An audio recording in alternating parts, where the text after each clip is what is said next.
Eh bien salut tout le monde, c'est Witrax, on se retrouve aujourd'hui pour une nouvelle vidéo sur la programmation en C. Aujourd'hui on va étudier d'un peu plus près les boucles, à savoir tant que et faire tant que. Puis dans les prochaines vidéos on étudiera les boucles pour, qui sont très importantes, et les boucles et les tableaux, je voulais dire, excusez-moi. Donc j'ai créé un fichier que j'ai appelé boucle.c qui va regrouper l'ensemble de mes boucles pour aujourd'hui. À l'intérieur, j'ai déjà fait mon include de stdio.h et j'ai ouvert mon int main, donc mon programme principal. On va étudier un cas assez facile. On va demander donc à l'utilisateur deux valeurs et on va faire une comparaison sur ces deux valeurs et générer une boucle à partir de cela. Donc, sans plus attendre, je lance mes bouts de code pour vous montrer tout ça. Donc, je déclare deux variables, comme je vous ai dit, deux entiers. On va rester dans le simple. Après, c'est à vous d'approfondir pour essayer de trouver des solutions avec des floats, des caractères, etc. Mais ça reste la même idée. Donc un var et var2. J'ai cru que j'avais mis le même nom. On va faire un printf scanf, comme on voit souvent. Donc printf var1. Var1, deux points. On va demander à l'utilisateur, on ferme, point virgule. On va faire un scanf et stocker cette valeur dans var. Donc %d puisque c'est un entier et on va la stocker dans var et var. Donc bien faire attention à écrire tout en minuscule, j'allais faire l'erreur. Mais des petits espaces pour bien aérer, hein, les espaces ne sont pas trop pris en compte.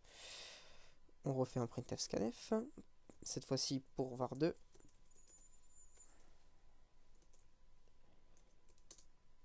Et on va stocker cette valeur entière, donc %d, dans var2. On enregistre déjà, c'est déjà ça.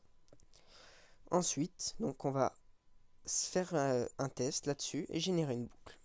Tant que while,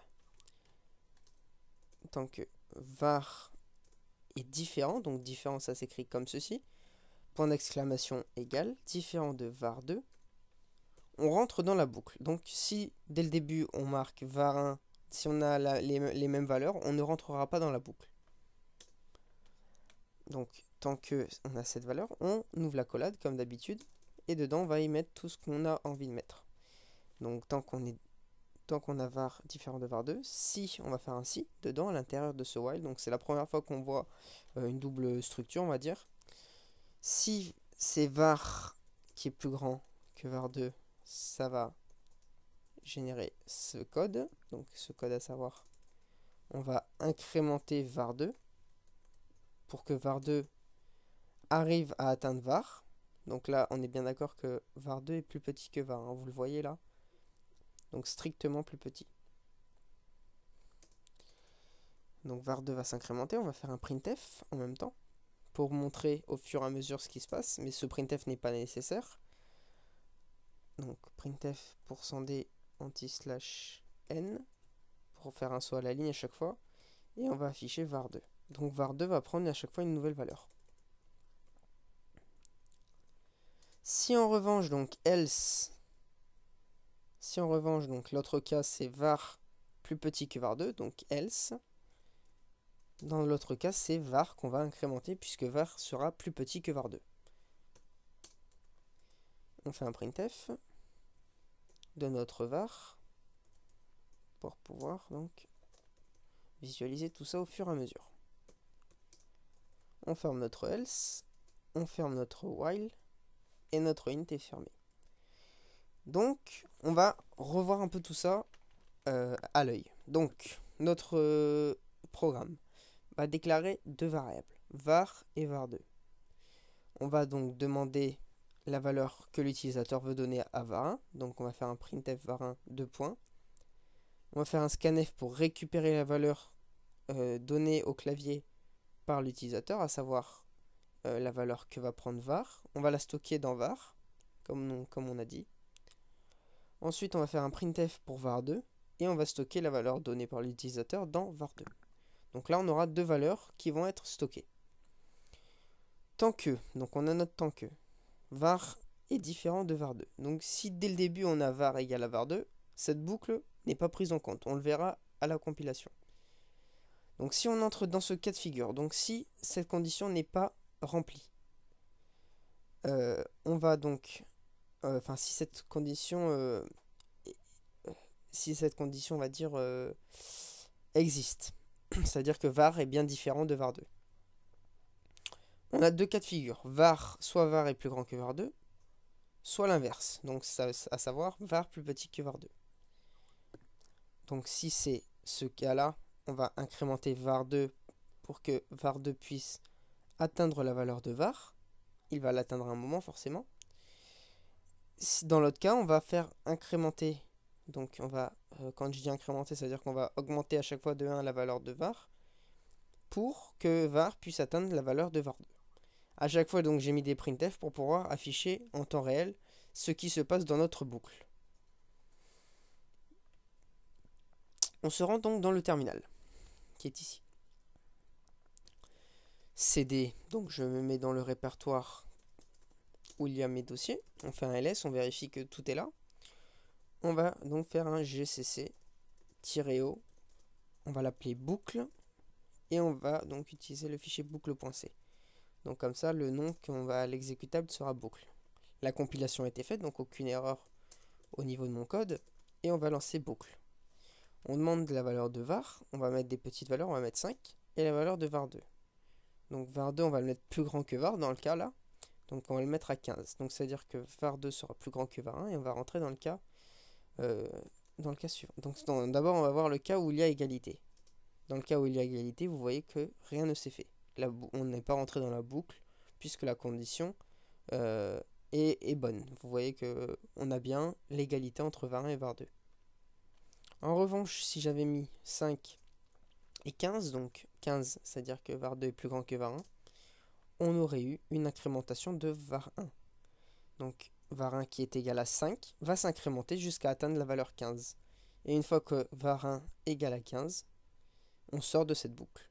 Donc vous voyez que ça s'est incrémenté jusqu'à 15. La même chose pour var1, donc var1 égale 15, var2 égale 2, et ça va s'incrémenter.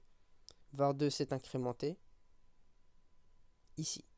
Donc on va quand même vous montrer que c'est bien var1 et var2 qui s'incrémentent. Je vais mettre var égale à, et là je vais mettre var2 égale à, pour que vous voyez bien que c'est pas, enfin il y a bien deux cas de figure. On recompile, on refait la boucle, donc 2 et 20, et vous voyez que var, c'est bien var qui s'incrémente. Donc quand var c'est pareil que var, hein, excusez-moi. Donc vous voyez bien que c'est var qui s'incrémente. Dans le cas inverse, donc c'est à dire que si on avait 20, si on avait 10, on va mettre moins gros, et 2, c'est bien var2 qui s'incrémente. Dans le cas donc, de l'égalité, rien ne se passe, on ne rentre pas dans la boucle. Donc on a vu le while, on va voir maintenant le do while qui est légèrement différent puisqu'on va exécuter l'action avant donc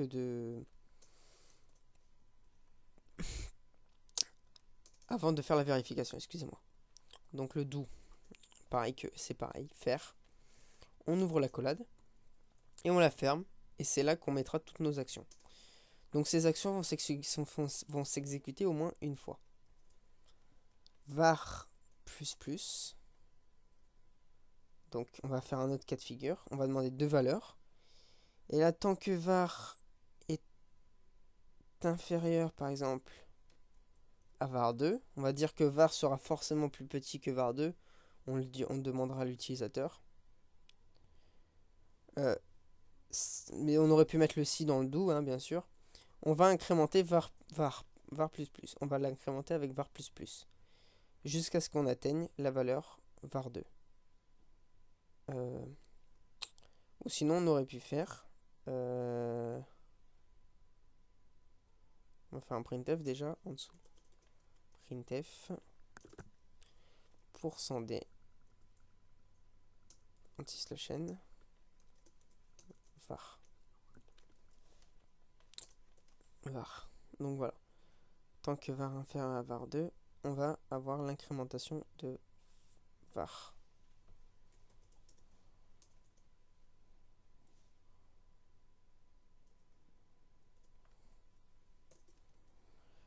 Voilà. Peut-être une erreur, non?